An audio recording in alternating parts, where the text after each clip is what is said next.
Good evening, Steeler fans. Welcome to another Wednesday night. And if it's Wednesday night, you know it's time for Know Your Enemy here on Behind the Steel Curtains, family of podcasts.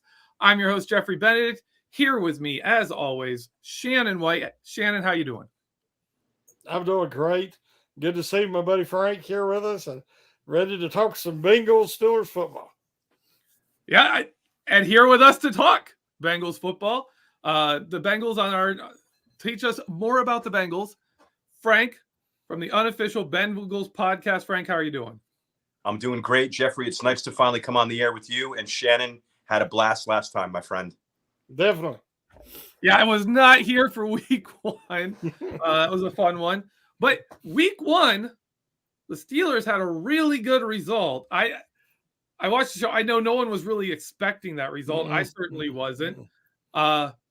TJ Watt and Minka Fitzpatrick just taking absolute advantage of the Bengals' choice to rest Joe Burrow instead of putting him in danger in the preseason, pulling out a win for the Steelers there with just absolute insanity. I said at the time it was like our Super Bowl, but hey, if that's what it takes, if you have to approach that game like it's the only game that matters to beat the Bengals when they're not really ready, you do it. It was the shoes, baby. The shoes.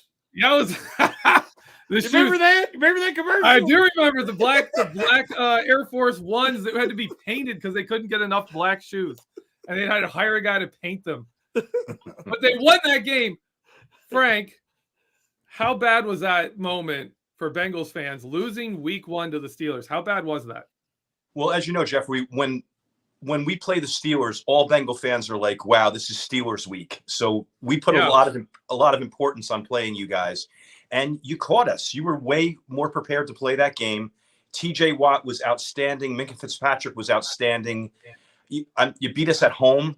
Divisional loss. It was just like a major gut punch to us in that game. And, I was telling on my podcast, I was saying to people, like, don't just count this as a win just because we came off the Super Bowl and Pittsburgh's kind of rebuilding with new quarterbacks. I was like, this is divisional. Pittsburgh is, no matter what your record is, you're a tough team to play. So I wasn't surprised by it, but man, I was upset. It ruined my week, man. Frank, I gotta ask, how's your long snapper this week? And that was it. And he's one of my favorite players too, because I'm from New Jersey. He's from New Jersey. I went to Rutgers. He went to Rutgers. The whole deal. He's like one of my unsung guys. He hasn't had like an unplayable snap in his whole career. No lie. Yeah. And he gets hurt. Burrow leads us to that Joe Burrow magic at the end. I'm like, we got these guys, and the end result, 1-0 for the Steelers, 0-1 for the Bengals. Nobody could have predicted. We talked a lot, before the first game, but nobody could have predicted that the long snapper for either team would be that important. But he actually was, which happens very rarely. But I wanted to pick your brain a second. Since Chase has went out, Chase is so valuable to that team last year. Burrow became Burrow at the NFL level once he got Chase. And it was just opened up the whole field. It opened up the running game for Mixon. Chase is just so valuable. Well, I've caught the last couple of games without Chase, and they don't look the same. And, you have to focus on him because he'll kill you deep. He's just so hard to stop. With him out, what kind of advantage is that going to give the Steelers, and how much is that going to help?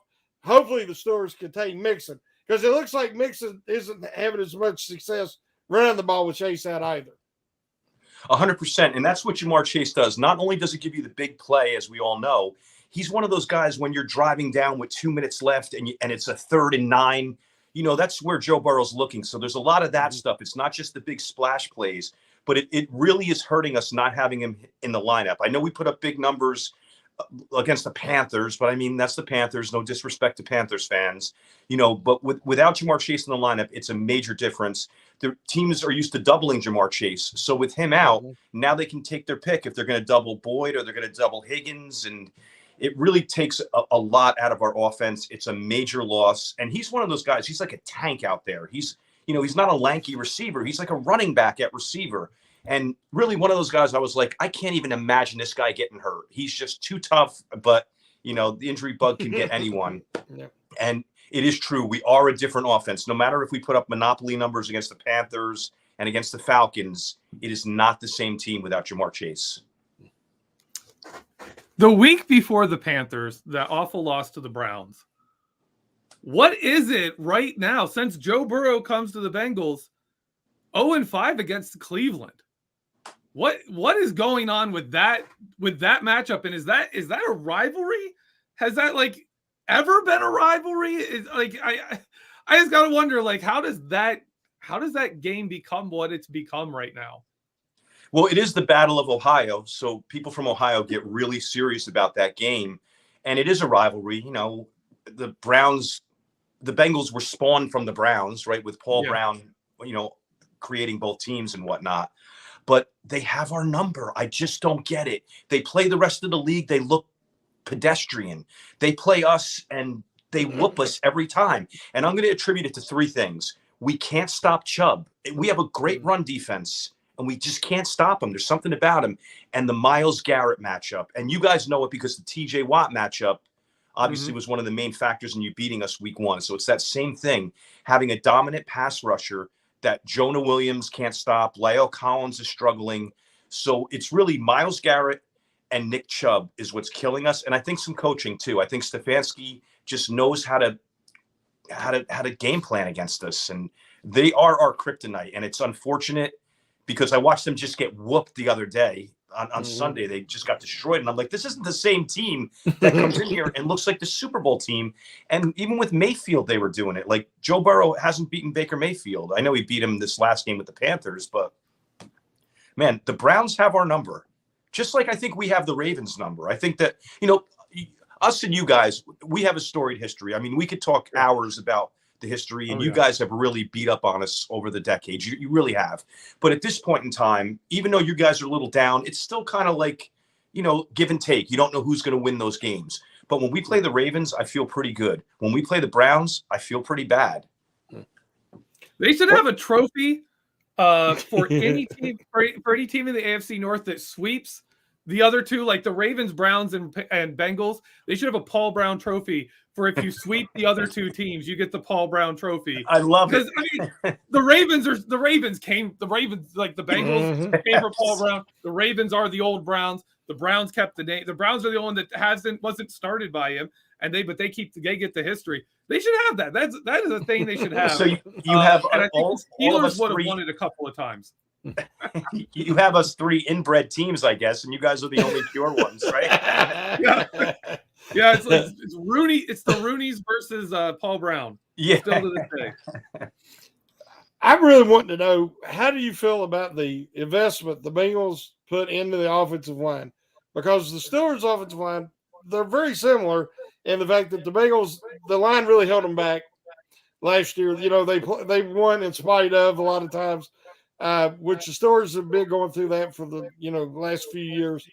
And the Steelers really need to build the foundation of the offensive and defensive lines.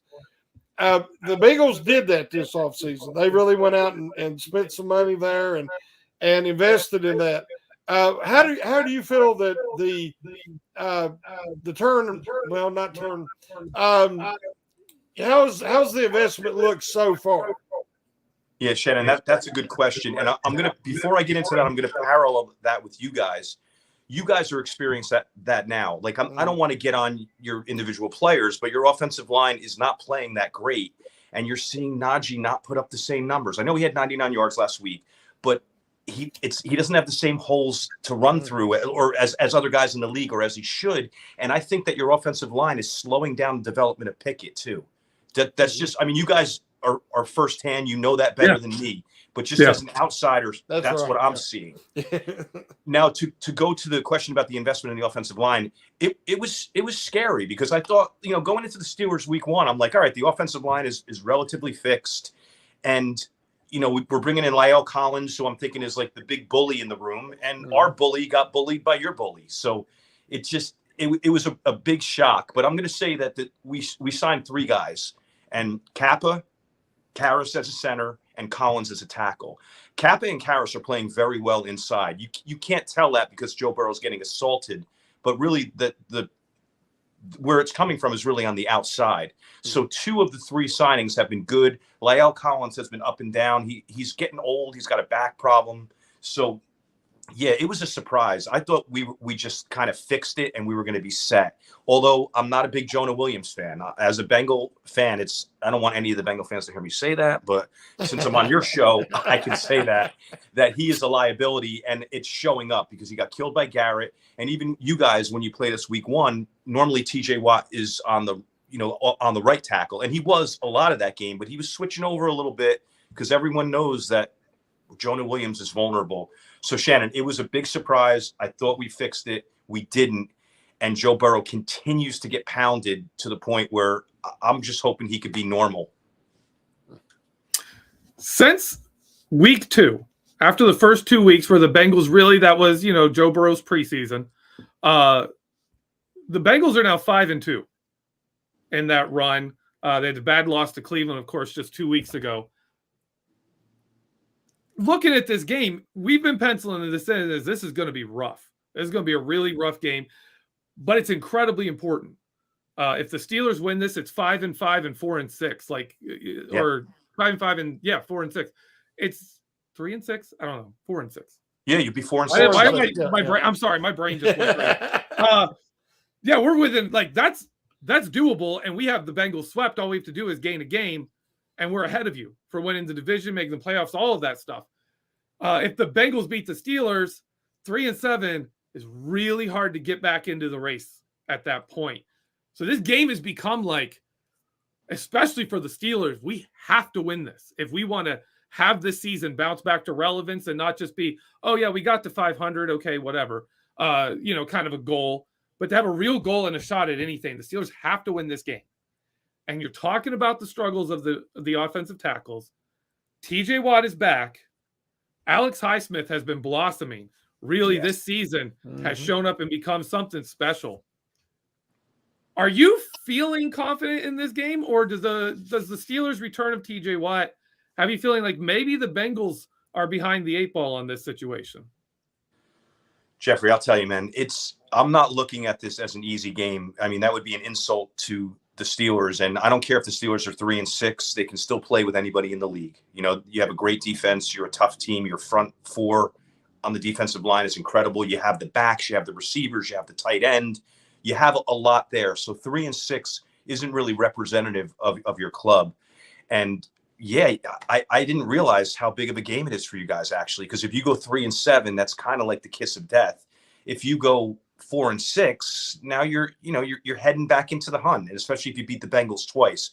So obviously, as a Bengal fan, I'm gonna think that we're gonna win the game, and I'm hoping that TJ Watt is a little bit compromised coming back from his injury. I didn't really see anything from him last week. You guys would know better than me, but I don't know if you guys know, but he got hurt tackling Joe Burrow. He was trying to drag Joe Burrow down, and his shoulder or his pec just got, stretched out too much, and that's how he got hurt in that game.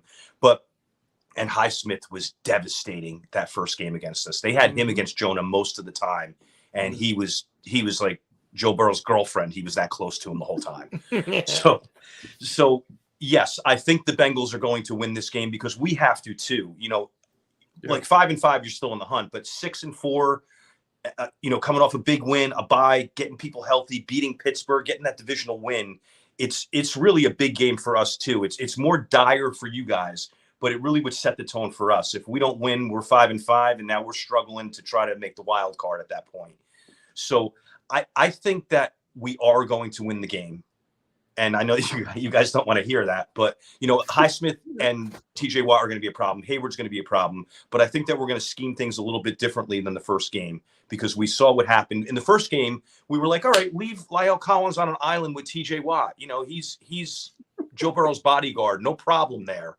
And look what happened. I mean, he got another one of those interceptions where he tips the ball at the line, just great stuff there. But I think we're going to be a little more prepared this time. And me, if I was game planning for the Bengals, I would do everything I could to contain TJ Watt. And a lot of it is moving the pocket for Joe Burrow. Get him out of the pocket I mean, it's all the standard stuff when you have a weak offensive line. You want to have a little extra protection. You want to get the chips on the good defensive ends. You want to move the pocket. You want to throw some screens to the running back. You want to have quick passes. So I think that's what we're going to incorporate this game. And I think it's going to help us contribute to a win, although you're going to be all over Mixon. And I know without Chase in there, it's going to be a problem for us. But I can't go any other way than think that we're going to win this game because we need it just as badly as you guys. I love the optimism, Frank. I really do. I'm the eternal optimist, but a lot of my colleagues, including my brother GB, they're all talking still about playoffs and all that and how many games they can win out of these last ones. And I kind of jumped off that train a few weeks back, and I'm all about the rebuild.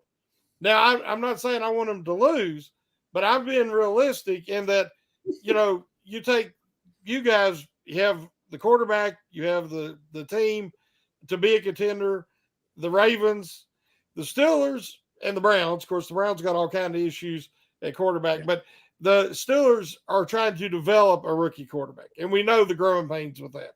So I'm looking for sustainable improvements each week. And, I said before, they needed to start small, and getting in favorable third downs where they can convert those and improve the time of possession, start small and build from that, which they did last week against an inferior opponent, but they are starting to show some signs.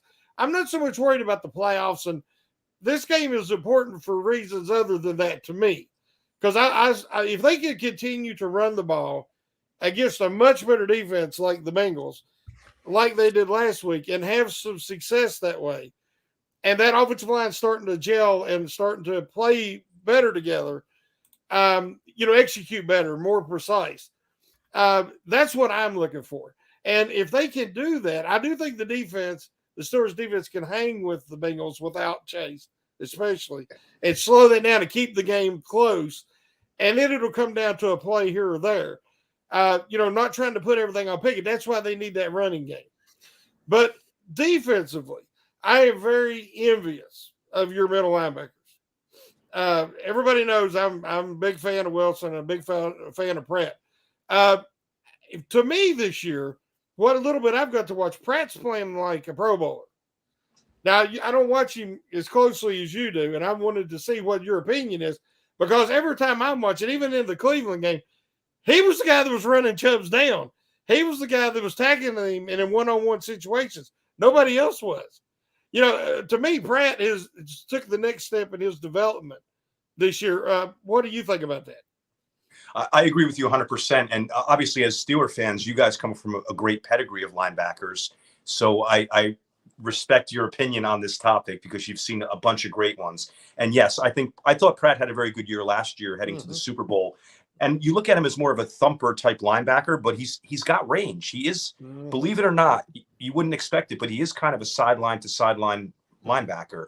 And Logan Wilson, same thing. I mean, when he first came out his rookie year, I didn't think he had the strength. I don't know what happened. Like in his rookie year, I was like, he's just not strong enough for the position.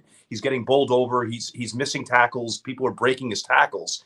And I don't know what happened. I guess a year in the league, he just got stronger, got his dad muscles. I don't know. I don't know what it is, but he got a lot better too. So yes, I agree that the linebackers are playing very well right now.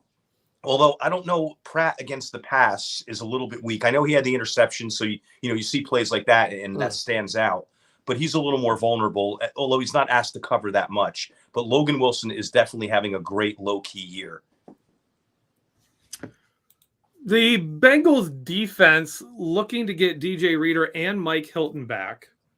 I know we're not sure on DJ Reader. I think Mike Hilton claimed he is definitely going to play. Obviously, Steeler fans, we're all familiar with Mike Hilton. We loved him here. How big are those two to your defense, especially DJ Reader in that run defense? All right, DJ Reader is what makes it all happen for the run defense. When he came out, you could see we were a little more vulnerable. We gave up more in the running game than we wanted to, but he is a major key to it. And I know he's back and he's allowed to practice, but I don't know if he's going to play against Pittsburgh. I really, no disrespect to you guys, but I think we're saving him for the next week, which is Derrick Henry. So, I mean, Najee's a great back, obviously, but I think they want to see Reader be totally healthy to try to defend against Derrick Henry. Maybe that's a flaw. Maybe we're just overlooking you guys in that aspect, but he's got to be healthy. But yes, he was playing at a Pro Bowl level, and I had him as basically our defensive MVP before he went down, talking about DJ Reader.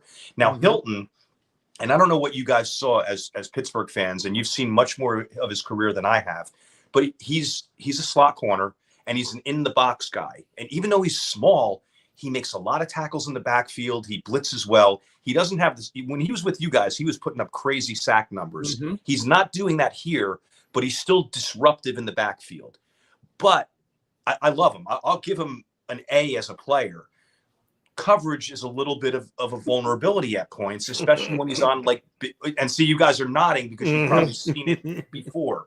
And when he plays like larger wide receivers, or if they ever put him on a tight end, it's a little bit problematic. So there's times where I'm like, who let up that pass? And I'm like, freaking Hilton. But then like the next 5 plays, he's like making a great, shoestring tackle in the backfield. So you can't really get mad at him, but he's not like that pure cover guy that you need in the slot. And I think you guys have a good one in Millette, but I think he's underachieving a little bit this year. I don't know what's been going on with him the last couple of weeks. You guys would know better. But yes, so that's the deal with Hilton. Almost like a safety, the way he plays in the box and in the backfield with coverage skills. So I'm going to defer to your guys' opinion on that. Yeah, Mike Tomlin loves a position we call the slot linebacker. Just a small little defensive back who thinks he's an edge rusher. That's it. And you guys played it to perfection. I mean, Hilton had like 6-7 sacks the one year, I think. Oh yeah. Yeah, and like him and Vince Williams that one year were just absolutely going off.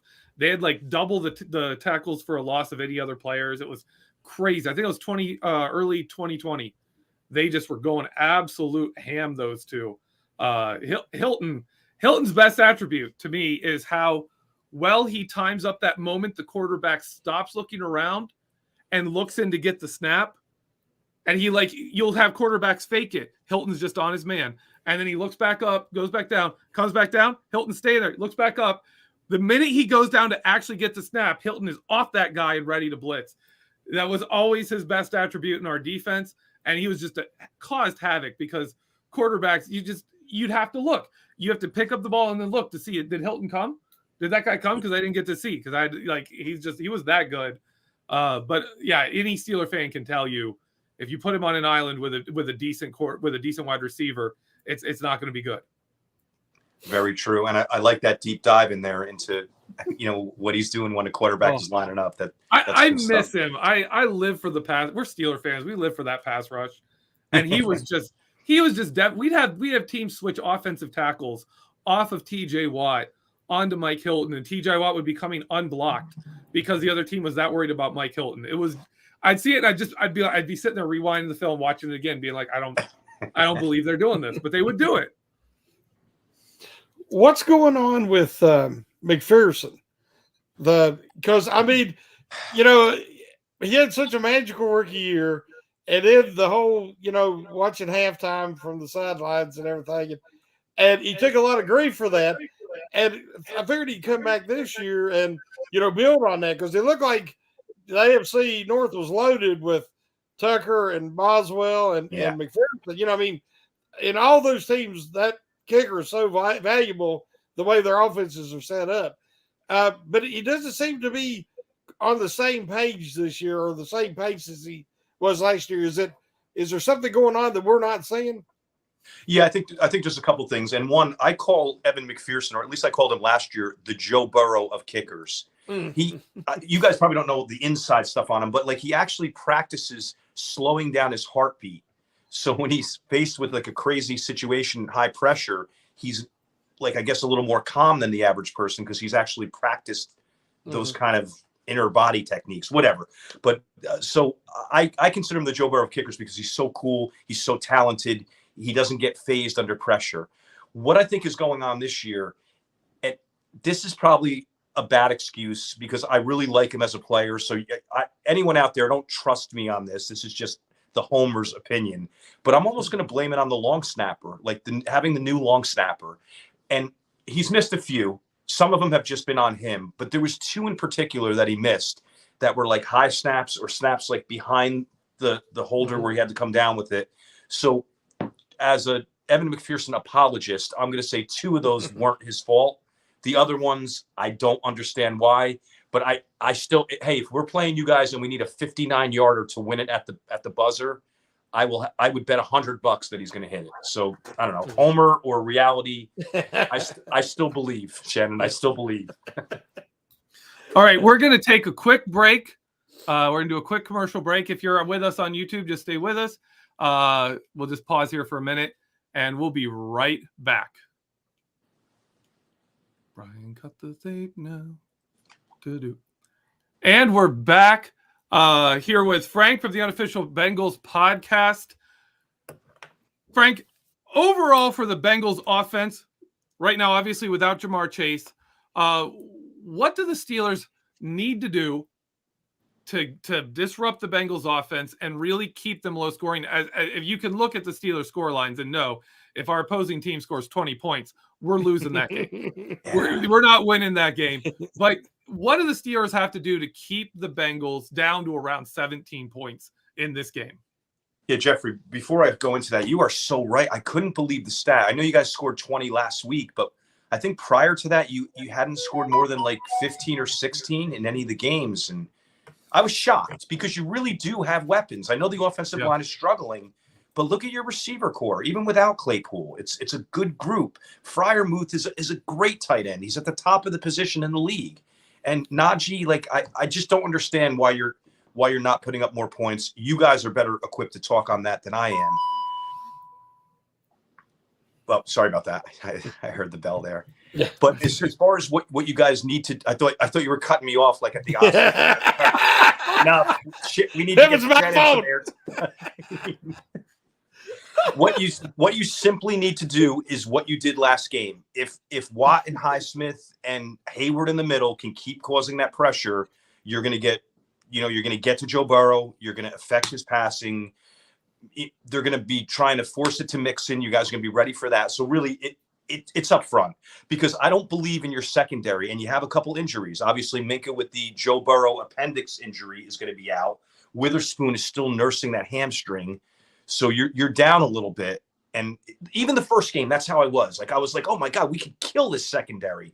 But we didn't have time to even see them. So that's the key for you guys winning this game. The same thing. Let us be back there saying, oh, all right, we're going to pick apart, Levi Wallace or whoever you have back there. And Joe Burrow not having the time to do that. That's exactly what happened in the first game. And that's your key to winning.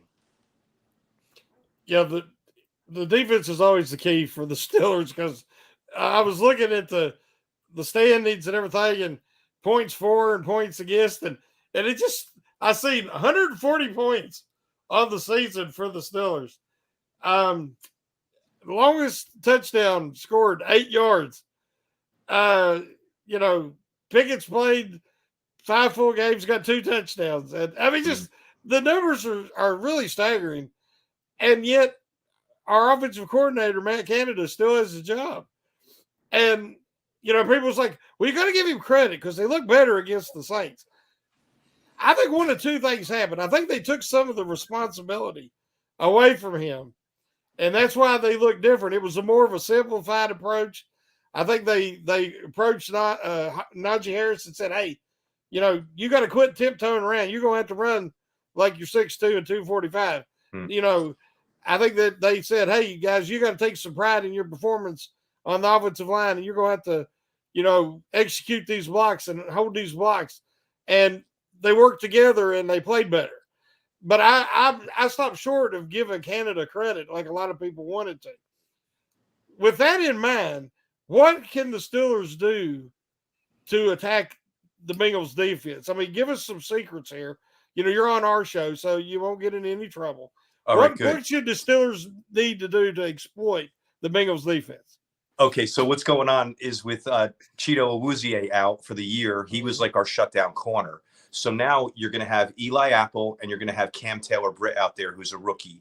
And Cam Taylor-Britt has only played a couple games. He's still getting his sea legs underneath him. So I think that's going to be a major key. If you can find a way to get Deontay on him and try to get those one-on-ones and exploit that matchup. I think that's going to be big for you guys. And then Freiermuth, I'd say all day. Like, I'm not even sure if Najee's going to have a great game with the offensive line and the way our defense is playing. No disrespect, obviously, but Yeah. I think you pick on Taylor Britt, and I think you go with Freiermuth, because we had Trey Flowers is covering tight ends. It's weird. He's like former first round corner for the Seahawks, and I think our coaching has very intelligently made him a tight end cover guy. He can't cover wide receivers. I don't know. He's too tall, too slow. I don't know, but he's very effective on tight ends.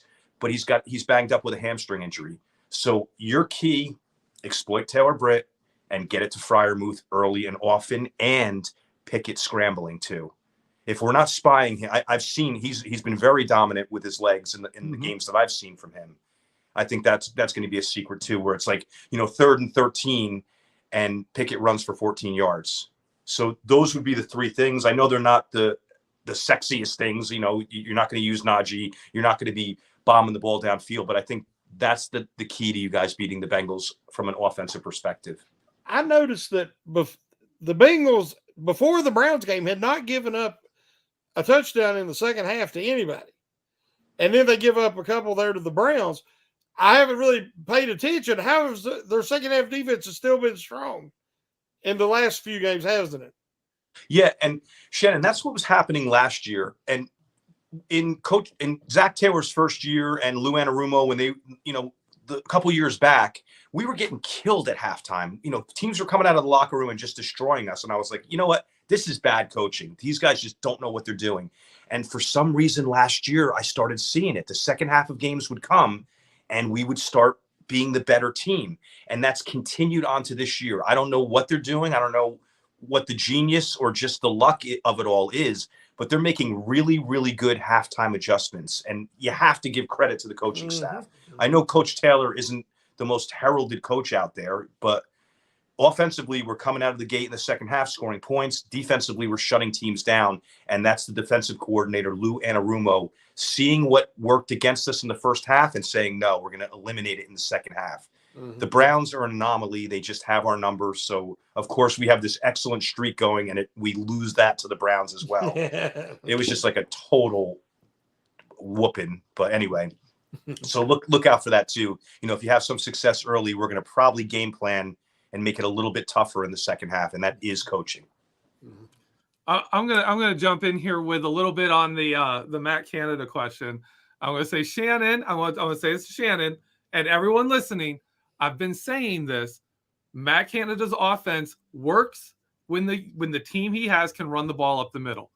What happened last week? We had success running the ball up the middle. All of his offense looked better, and still we scored 20 points on 6 scoring chances. We had 6 times we either scored a touchdown or kicked a field goal, and we scored 20 points. That was terrible.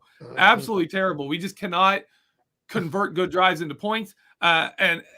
And really, that to me, if you want to know how the Bengals can beat the Steelers, don't let us run up the middle. If you don't let Matt Canada have success running the ball up the middle, the rest of his offense falls apart. It's college into the NFL everywhere. If he can run up the middle, and all of a sudden everything his offense does works and it looks good. And that's what we saw last week. That's one of the reasons I'm really hoping DJ Reader isn't in this game, because that if we're gonna have a hope of winning this game, we have to be able to run up the middle, because I cannot believe our defense will hold. I mean, holding the Bengals to 24 points would be a successful game. And if the Bengals score 24 points, the Steelers are probably not winning it. Like that's just how it is. But I wanted to specifically ask you, how is Eli Apple doing? Eli Apple was kind of a meme there for a while for just getting absolutely toasted by people, mostly because he opened his mouth and talked about him, and then they get something on him. But how has he been doing for the Bengals? And between George Pickens and Deontay Johnson, who would you want to see him cover this week? I apologize that I haven't brought up Pickens in this conversation, because I'm excited about him as a player. Obviously I do not like the Steelers. Let's not lie, no disrespect, but I'm excited about him. And last week, I know he ran the ball a little bit. he's still getting his NFL legs underneath him. It's hard for a receiver to come in and be dominant right away, especially if your quarterback doesn't have the proper time to throw. So he is definitely someone to highlight. I would say, see, Eli Apple is one of those guys that everyone loves to hate because he was a first-round pick, I think 10th in the draft for the Giants, and he never panned out. And now he's on like his third or probably fourth team at this point in us. He's not that bad. I swear. I watch these games. I rewatch these games. Like, I'm not just like some blind, like, oh, Eli Apple, he's one of our guys. He's great. Yeah. It's not like that. He plays very well, but when he gets burned, it just is front page news. And he got toasted in the Super Bowl by Cooper Kupp. But I say anyone would. And even the play, you guys might not remember the Super Bowl as vividly as I do, obviously. But the play at the end of the game where Cooper Kupp scored, I'm like, give me a corner who is going to defend that. It's easy to just pick on Eli Apple. You got burnt here. Yeah. But like even Jalen Ramsey wasn't gonna cover that effectively. So back to the original question, Eli Apple is definitely better than everyone thinks he is outside of this building. Problem is he's having a hamstring injury, so he's not 100%. And if I was going to have him cover anybody, I would put him on Pickens because he's bigger. And I don't know if he's going to be able to keep up with Johnson on these long sprinting routes downfield. Yeah, we had one of our viewers, the great one, 03, said that Eli Apple is the Bengals version of Terrell Edmonds because Terrell Edmonds is such a quality player and a consistent contributor. The best ability is availability, and the dude just don't miss. He is so tough. He's so reliable. His speed, when he didn't get to play like against the Bills, I mean, the Bills were it was like a racing up and down the field scoring on deep balls because he covers so much and prevents so many splash plays because of his speed. But he gets no respect because everybody's like, well, he's a first-round draft pick. He should make more splash plays. He should have more interceptions, and because he's never, been good at he's had a few balls hit him in the hands this year and he's dropped them, but he doesn't get the credit he deserves. You was talking about the guy that the Bengals have as being the guy they put to shut down tight ends. That's who Edmonds is for the Steelers. If a tight end's having a good first half, say he gets matched up with Robert Spillane a lot, and he's having a good first half, the second half, Steelers put Edmonds on him, and then, you don't hear nothing from him the rest of the game. But I've seen the same thing with Apple, and I think that a lot of times these cornerbacks, if they're going to talk, they need to have that bravado. But, again, it's going to put them in the crosshairs. And Eli definitely put himself in the crosshairs. But, for fans like yourself, who watch them every week, you have a respect for them just like we do for Terrell Edmonds. And when I see Edmonds, I mean, I don't know what the other perception around the league is, but I look at him as a quality player. I don't you guys see every snap, so you see the ups and the downs and what people are saying about him. But, when I look at your safety tandem on paper, I'm like, that's trouble. Yeah. Tyler Boyd. Okay. Obviously, Pitt guy, local kid. We all love him here, except that he's a Bengal. I expected this team looking at it, sitting there looking at Jamar Chase, T. Higgins, and him, saying this is a team that could post, like 3 1,000-yard receivers. They really could, with Tyler Boyd being your number 3. That's just a mismatch for anybody. But he has kind of disappeared in this offensive bit. I mean, he's still getting a bit of numbers, but he's clearly not on the same level of success here as Higgins and Chase. What's going on with Tyler Boyd, and do you think he'll be a bigger impact in this game? Yeah, and you know what? I'm going to say that in 3 or 4 years, Tyler Boyd is probably going to be a Steeler. So you guys will get what you want, and you'll have fun with that when he's there. But he's like the third option for Joe Burrow. That's the reality, because every game I go into, I'm looking at the slot corner on the other team, including this game. Again, no disrespect. And I'm thinking like Boyd is just going to light it up. But Burrow's looking on the outside more often, truthfully. Like there's times where I'm just like, throw it to Boyd. And he's always reliable. But when Chase is in there, Burrow has eyes for Chase only. And if Chase is occupied, he's looking for Higgins. So that's what's going on with Boyd. He's a little bit of an afterthought, but still dangerous, still makes big plays. He blocks so well. Like, he just does everything great. The splash numbers aren't there, and I don't think he's going to put up a 1,000-yard season anytime in the near future with the other two guys around based on Joe Burrow's preferences. But, man, he is still a very, very good player and a very effective weapon, and I really hope he gets the best of Millette this week. I heard Burrow in a press conference. It might have been yesterday, and he was like, I guess explaining, what happened in the first game.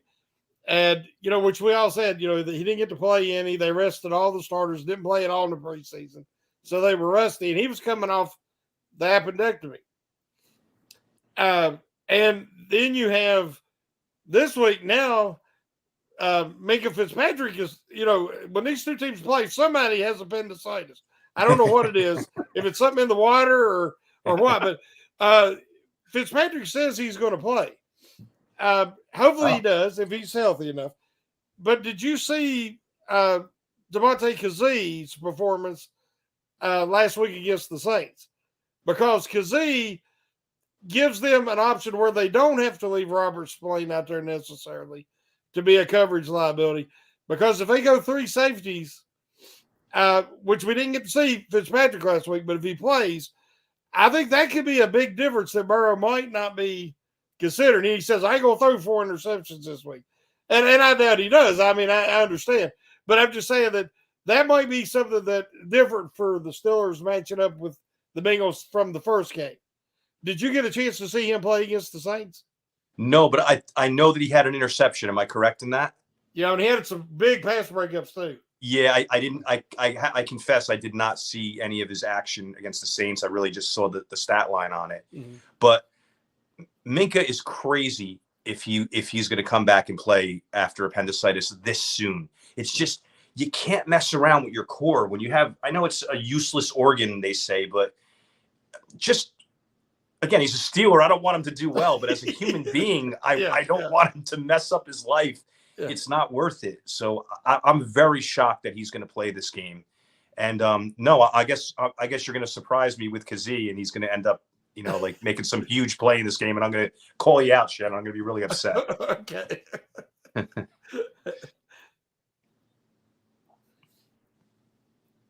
Oh, sorry. Some reporter asked Joe Burrow, I don't know if you saw this, asked if he had any advice for Minka Fitzpatrick recovering for appendicitis, and he's like, maybe give it another week of rest. That's his advice, which was pretty funny. Good advice. It was. Before we're coming up against our end here, but before we let you go, we always want to get a score prediction for the game, but I also want to get from you as a Bengals fan. I want to get a prediction. Where do you think the AFC North is headed? Obviously, we're not going to see you guys again this year unless somehow we play in the playoffs, which is unlikely.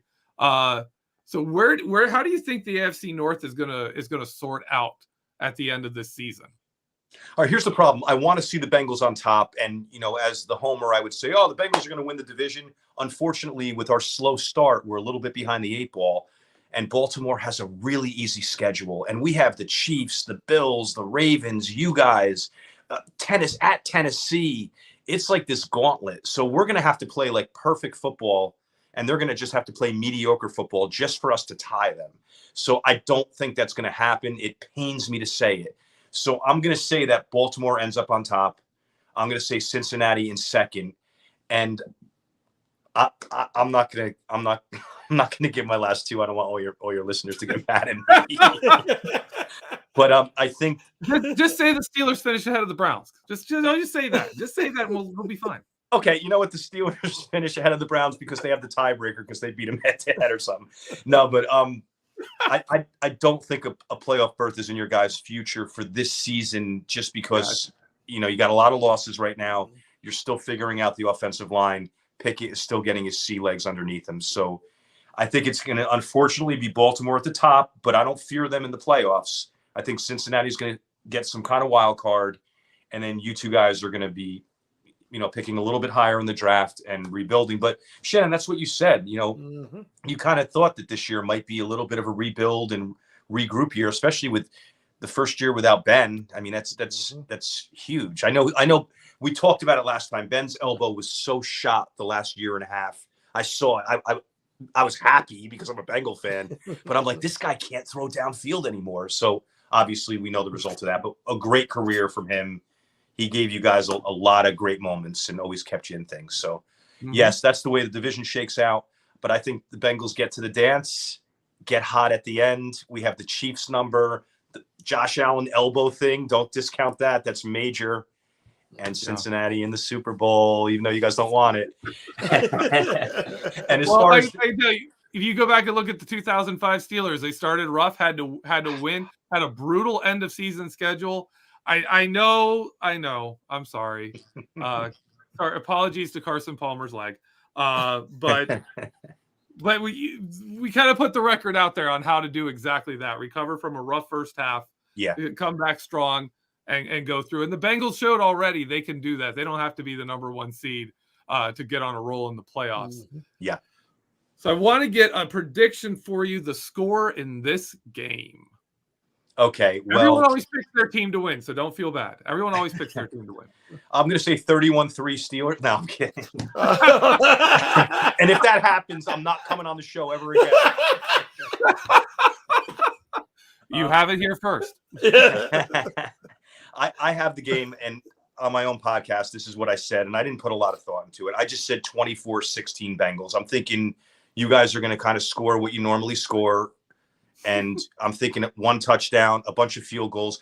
Boswell, that's a big loss. I know he didn't kick last week. I don't assume he's back this week either. Nope. No. So yeah. So maybe that 16. Maybe the 16 becomes a 13. No offense, but I don't know. I think the Bengals are going to put up a few touchdowns, more touchdowns than you guys are going to put up. And when you match touchdowns against field goals, you're going to win that way. It's not hard to put up more touchdowns than this Steelers team. Let's just we have yet to. In fact, you go back to the Bengals game. It took the defensive touchdown to get us above 20 points. So that's right. But I want to thank you for coming on. You've been a great guest. Let everyone know where they can see your stuff, and then we'll let you go. All right. And Geoffrey, Shannon, it was a pleasure. And I hate the Steelers. I hate the Steelers. And when I talk to you guys, I don't hate them as much. So whatever you're doing is working. I like it. But anyway, the name of my show is called the Unofficial Bengals Podcast, and you can find me on Instagram and Twitter at Cincy Bengals Pod. So everyone, after the Steelers win 31-3, you have to go find the Unofficial Bengals Podcast to listen to the train wreck of a show where I'm assuming if that happens, you will be crying on the podcast. Yeah. Okay. So all right. Well, thank you so much for being on. We had a great time. We learned a lot about great seeing you, buddy. And, real pleasure. We'll let you go, and then Shannon and I will close out the show. Do your thing. Absolute pleasure, guys. See you, buddy. All right. Thank you, sir. Oh, Shannon. All right. I saw your face when he was saying Ben Roethlisberger's elbow and he lost his arm strength. I saw your face. I just want to recognize that. Yes. Oh. All right. Anyways, Shannon, what do you think? This game, I mean, this is a game we walked into. Approaching it felt like, man, the Bengals are back. The Bengals are getting going. We saw those games from Jamar Chase where his last 2 games before he was out had over 100 yards. Burrow has like 400 yards. They're starting getting going. Now we've had this 2 games since. You heard him talking about edge rushers and how they really can't stop them. Highsmith could have an absolute monster game again. You look, you see Jamar Chase is out. You know, the Steelers struggle. We don't really have a true number 1 corner. Well, they lost their number 1 wide receiver, right? Mm-hmm. Is this game realistically winnable? I mean, like, not the Steelers have a chance, but the Steelers should the Steelers win this game? Well, I was going to bring it up, but we didn't get to it. But they're going to be wearing their white and black uniforms, and then the Steelers are going to be wearing a throwback uniform, I think, as well. The color rush. Color rush, that's what it is. And which I think they're like 7-1 when they wear the color rush. Yeah, they lost to Buffalo that the one year wearing those uniforms. So, and then there was another statistic I seen that that they're also super successful, and so it really made it, at home, and it made it seem like that the Steelers had a real advantage there. I'm worried about the Pigeons not being there because they said that being an afternoon game that the Pigeons might not be there, and they're the good luck, 2-0 with the Pigeons. So no, I think that Chase being out is big because we remember what the Steelers did to the Bengals, even with Burrow his rookie year. Bad weather game. It was real windy that day. Ben could throw the ball in the wind, and Burrow struggled. And he didn't have Chase back then, and the Steelers, really put a licking on him there in Pittsburgh before he got injured. Then last year, Chase comes in, and the Steelers struggled mightily to match up with those receivers. Without Chase, I think they match up a lot better, especially with Kazee. See, I think Kazee, this will be his first matchup against the Bengals, and I think he's going to really be a difference maker. And as you said, with Watt and Highsmith, Burrow's been running for his life a lot of times against the better pass rushers, and I'm hoping that's going to continue. I was also encouraged by Wallace last week. Levi Wallace really played a solid game, what I expected him to do all season, but he started out really slow for the Steelers. So defensively, I think the Steelers can really keep the Steelers in the game. It's all going to come down, can Pickett play another clean game? But he's going to have to hit them throws that he missed last week. Mm-hmm. And it sounds like it's going to be another bad weather game. Last week it was windy. And I think some of them throws, you could just tell the ball was selling on him. Now, I think he was also trying to make sure that if he missed, that nobody was going to catch it, because he would miss by a wide margin, and he also had Najee Harris. It would have been a good catch, don't get me wrong, but it did hit him in the hands. They left some points out there, as we said. Yeah. If he can be a little tighter this week and a little more precise, I think that they can score enough to make it interesting. And but again, like I've said, I'm really anxious to see. Now, I know Reader won't be in there. He said probably. Yeah. And, that's what we're hoping for. If they can continue to build on that success from last week and run that football effectively, I'll take them 4-yard runs, man. 4 and 5-yard runs are beautiful. That can set you up with 3rd and shorts, and they're getting better at converting them. Yep. So I'm thinking that this could be a close game.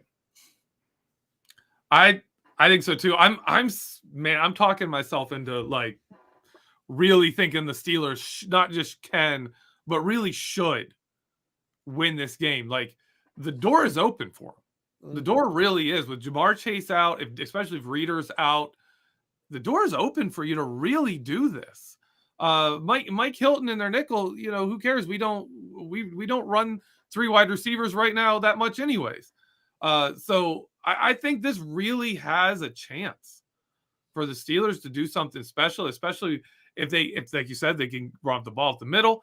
Deontay Johnson and Kenny Pickett seem to be on a better page together timing-wise and in their chemistry. If they can build on that, this is a team that really could push. And if they win this game, they're back in the hunt. They're back in it to try and go pretty far. Obviously, they're well behind the Ravens. They got 2 games against the Ravens.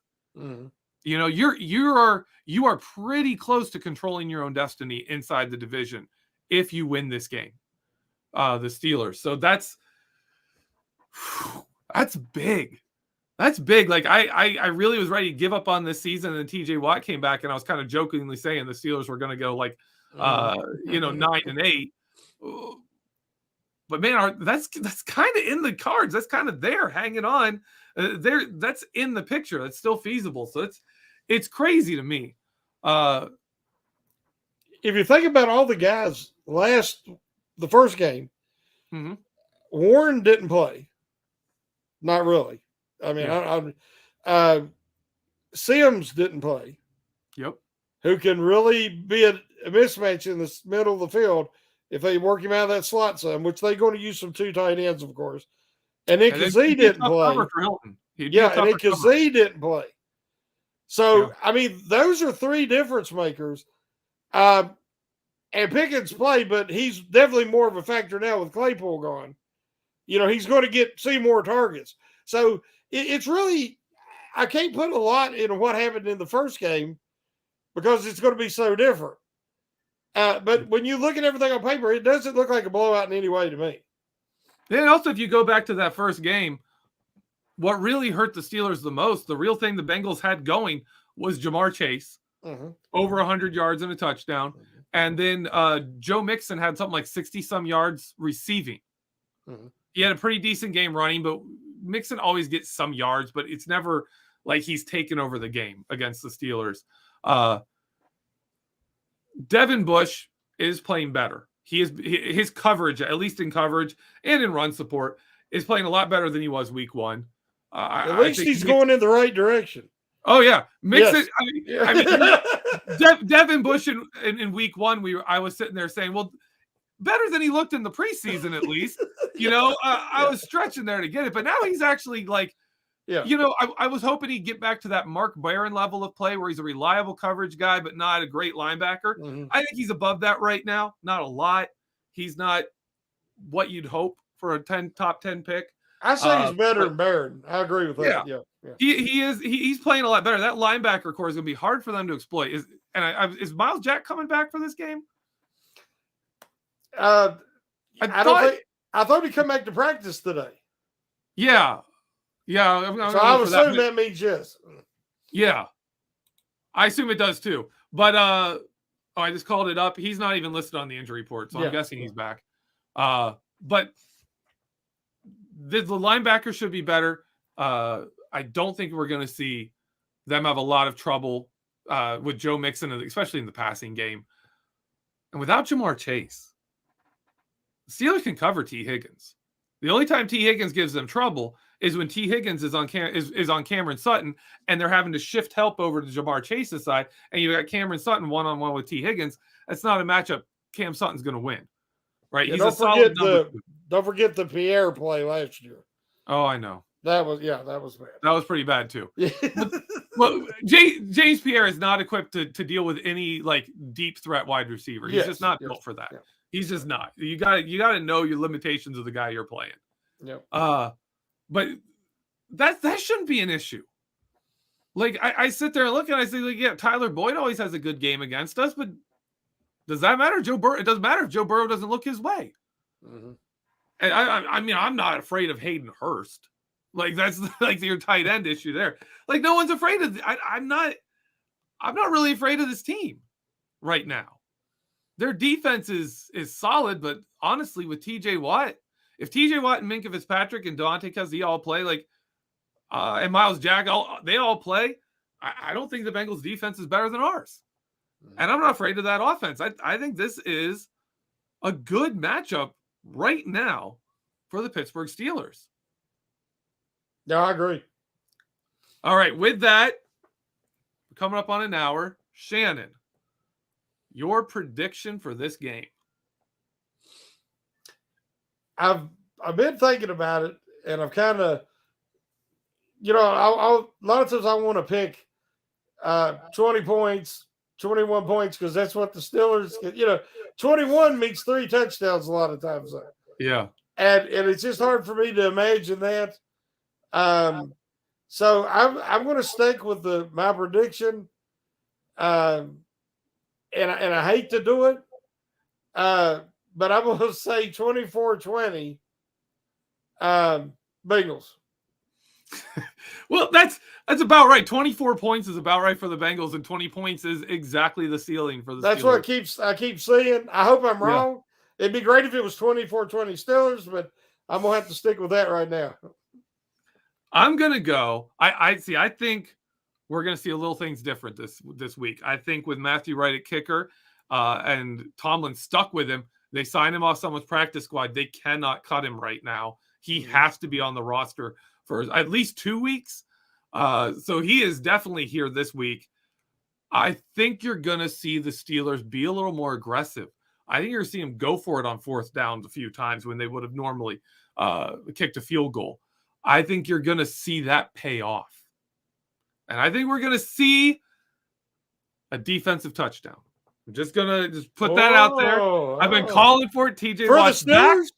For the Steelers. Oh, wow. Good. For the Steelers. And because of that, we're going to get above 20 points. I'm going to go with 23. They get a field goal and miss an extra point for the Steelers. And I'm going to go with 20. Let's go with something weird. Let's go with 16 points. Oh. For the Bengals. 23-16 Steelers. I have talked myself into the Steelers winning this game. Which I'm good at. I think every week the fans can go in and see. I start the show like, man, the Steelers. No way the Steelers are going to win this week. And by the end of it, I'm like, you know what? The Steelers are going to come out here and win a Super Bowl this week. Oh my goodness. Anyway, all right, Shannon. Let people know what you have coming up this week. Well, I'm just working on an article about how the first half of the season, the Steelers' offensive focus was, the beginning of the year was Trubisky, Harris, Johnson, and Claypool. And that was ineffective and inefficient. And now where we see hope in the second half, it's Pickett, Harris, Pickens, and Fairview. And I like where that's going. Well, Harris/Warren at running back. So I like their offensive potential better in the second half of the year. So that's what I'm working on right now.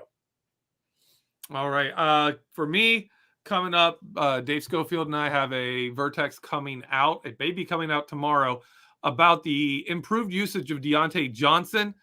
And it's not focused on Deontay Johnson. It's focused on what the team is doing around him and why all of a sudden it worked. Right? There's a lot of the same routes, but Deontay Johnson was open. It's a good one. I was very proud of this one. I shouldn't say proud. Sometimes the film falls in your lap, and sometimes you're watching the film desperate to find anything in there, and sometimes it's just the game has a great storyline, and this is one of them. Is what happened with Deontay Johnson and why he worked well. The film was right there for it. It was great. So check out that Vertex. That should be coming tomorrow or the day after. That's it for our show tonight. I want to say thanks to Frank for coming on. He was a great guest. It was a great talk. It's always fun to get good people from teams that we hate, that you can like their fans. At least some of them, not most of them. But while you don't like their team, so that's always great. Thanks to Frank for coming on. And absolutely, when the Steelers win this game, I'm now convinced of it. It's going to happen. Everyone go check out the Unofficial Bengals Podcast. Don't troll them or anything, but go ahead and listen and see what the Bengals are like after they lose to the Steelers twice in a season where the Steelers are this bad. Just for fun. But anyways, that is it for our show. So thank you so much for listening. As always, have a great week, and let's go Steelers.